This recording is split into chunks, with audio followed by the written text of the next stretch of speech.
perdevo proprio niente. Io ti portavo addosso come porto la mia pelle, palmo a palmo avevo preparato un regno,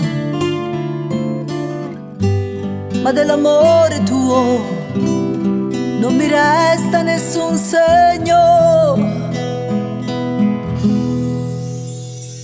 Anche lei si chiamava Margherita, anche lei rivivrà un'altra vita, e questa volta senza fare poesia, per allontanare via per sempre la malinconia. Assolderò per poco 4-5 ciarlatani che inventeranno in giro strane storie sul suo conto, e aspetterò nell'ombra come un corvo maledetto.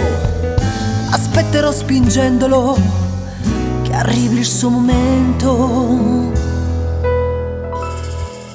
Strapperò i giorni del suo immenso calendario dal tuo piccolo confine, affonderò a largo i suoi battelli di zucchero filato con il fuoco di un cerino, li taglierò uno ad uno i narcisi dalla sua serra, e poi li venderò sotto costo in un'altra terra.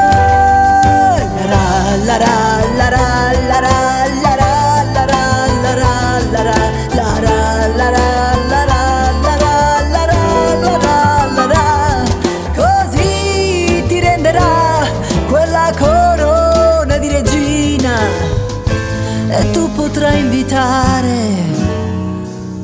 9 amiche alla tua festa, ma sarà poco tutto quello che ti resta, perché la mia arroganza, la mia invidia, la mia rabbia soffieranno con il vento di libezzo su quello che hai sfiorato, respirato assieme a lei.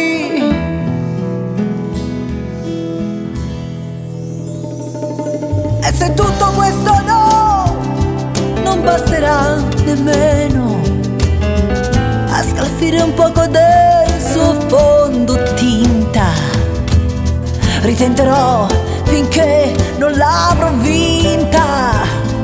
Margherita,